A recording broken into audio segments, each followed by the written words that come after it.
Bom dia, boa tarde, boa noite para você que está em qualquer lugar do mundo, em qualquer momento da eternidade.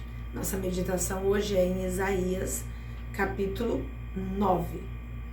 Você já sabe que Isaías é um profeta que profetizou, que julgou, que exortou o povo de Israel em um período que eles estavam vivendo em muito pecado, antes das 10 tribos de Israel serem levados cativo pelo rei da Assíria, e também antes das 2 tribos, Benjamim e Judá, serem levados como cativos pelo rei da Babilônia, em mais ou menos 780 a.C. E ele profetizou contra o pecado. Mas, no capítulo 9, ele começa o versículo 1 dizendo assim: apesar de tudo, quer dizer, apesar de tudo que eles passariam, das destruições, do castigo de Deus, eis que não haverá mais escuridão para todos quanto estavam desesperançados. No passado, ele humilhou a terra de Zebulon, quer dizer, Deus fez algo contra a terra de Zebulon. Terra de Zebulon aqui seria a parte de cima de Israel, se você conhece um pouco do mapa de Israel. É a parte onde estavam as 10 tribos. Ele disse que no final veria uma luz dessa mesma região. E no verso 2 ele diz que essa luz resplandeceria sobre todo o povo, que a sombra da morte ia ser ofuscada por essa grande luz e que esse povo ia se multiplicar. Ele estava falando aqui de Jesus. Jesus veio justamente dessa região de Zebulon e Naftali, Nazaré, onde Jesus nasceu, ou a família de Jesus vivia, porque ele nasceu em Belém de Judá, mas a família era de Nazaré, tanto é que ele foi chamado de Jesus de Nazaré. Nazaré ficava nessa região da Galileia, que ele diz assim, no futuro cobrirá de glória a Galileia dos gentios. No versículo 1, porque essa glória seria o aparecimento de Jesus, o Messias dessa mesma região. E ele continua no 4, e o jugo que pesava sobre eles, quer dizer, a canga, o peso do pecado, o varão, a vara, o bastão, esse dia vai ser despedaçado quando Jesus viesse. E no 6 ele diz, afinal, um menino nos nasceu, um filho nos foi concedido e o governo está sobre seus ombros. Ele será chamado Conselheiro, Maravilhoso, Deus Todo-Poderoso, Pai Eterno, Shalom, Príncipe da Paz. Esse menino teria o governo nos ombros, o que fez com que o povo de Israel não entendesse e rejeitasse Jesus como rejeita até hoje. O nosso Jesus, o Jesus Cristo que nós consideramos como Messias, nós os gentios. Por quê? Porque esse Jesus foi anunciado como um governante. E quando chegou para eles, chegou como um peregrino. E aí eles não entendiam que o governo de Jesus é um governo espiritual. É uma luz que chegaria ao mundo espiritual, que baniria a escuridão de 2000 anos. Aliás, de 4.000 anos, desde quando o pecado entrou no mundo, lá no Éden, em Adão e Eva. Então, esse Jesus, ele veio para esse governo espiritual. O reino é chegado na terra. Nós oramos, Pai nosso que estás no céu, venha a nós o teu reino. Esse reino que chegou a nós com Jesus é um reino espiritual. É um reino que traz luz às emoções, ao nosso interior. Que um dia será um reino total. Nós cremos, cristãos, que esse reino será literal, que esse Jesus terá esse governo mundial de forma literal, mas não foi quando ele nasceu. E o povo de Israel rejeita Jesus, mesmo crendo nessa profecia. Eles acreditam que Jesus ainda virá dessa forma para ser um grande líder mundial.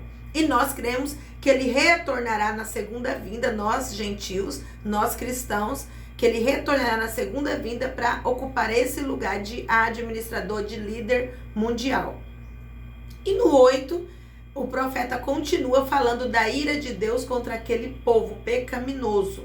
Ele só abriu um espaço, disse que um dia essa ira, esses problemas da humanidade vai se acabar, porque esse Jesus chegaria, como chegou, para trazer essa paz ao nosso interior, trazer perdão, trazer limpeza de pecado, santificação. E ele volta no 8 dizendo, o Eterno enviou uma palavra contra Jacó e ela caiu sobre Israel. Jacó eles chamavam as 2 tribos que ficavam no reino do sul. E Israel eles chamavam as 10 tribos que ficavam no reino do norte, na parte de cima do mapa de Israel. E ele disse que esse povo teve conhecimento dessa palavra e mesmo assim, na arrogância e altivez, exclamavam: se o povo destruir, no verso 10, a gente constrói de novo. Se as vigas se caírem, a gente põe outra no lugar. Quer dizer, se a destruição chegar, porque os profetas, alguns diziam que a destruição chegaria, outros profetas falsos diziam que não.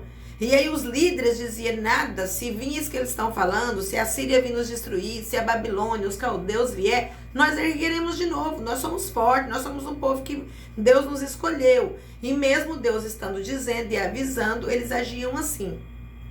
Mas o verso 11 diz assim: contudo Yahvé fortaleceu os adversários de Rezim para atacá-los e incitou contra eles seus inimigos. Quer dizer, quando Deus quer tratar com alguém, ele fortalece até o próprio inimigo. Porque se ele falou que ele vai abater para que o orgulho, para que a soberba diminua, ele fortalece um inimigo que é fraquinho para vir contra o seu escolhido, porque Israel e Judá era escolhido de Deus. Mesmo assim, como Deus queria tratar com eles e a vara de Deus dependia daquele inimigo, Deus fortalecia ele para dar correção nos seus próprios filhos. E assim ele termina o capítulo 9 dizendo isso: contudo, ao 13, contudo, nem assim o meu povo se voltou em reverência para aquele que o feriu, que é Jeová. Quer dizer, com tudo que eu fiz, com as permissões que eu dei de correção, eles não se voltaram. Então, por esse motivo, 14, Yahvé, que é Deus, em um só dia cortou Israel cabeça e cauda, tanto a palma como o junco. Porque em um só dia o rei da Síria levou todos eles e destruiu a nação. E aqueles que guiam este povo, o 16, são os mesmos que o desorientam, e aqueles que são guiados deixam-se seduzir e ser conduzidos ao erro. O autor aqui desse livro, Isaías, dizia sobre a liderança. Ele falou muito disso nos próximos capítulos. A grande liderança também estava corrompida, também não estava entendendo o que Deus queria, e ele estava dizendo que são guias que está guiando, mas não está conduzindo para o lugar certo. E aí no final ele conclui que essa destruição vai chegar. No 19 ele diz: e a ira do Todo-Poderoso chegará e a terra ficará ressecada, o povo será como lenha no fogo, quer dizer, vão ser destruídos e ninguém terá compaixão do seu próprio irmão. E aí ele finaliza reafirmando o que ele vem dizendo ao longo do livro, que essa destruição vai chegar. Isso serve para nós como?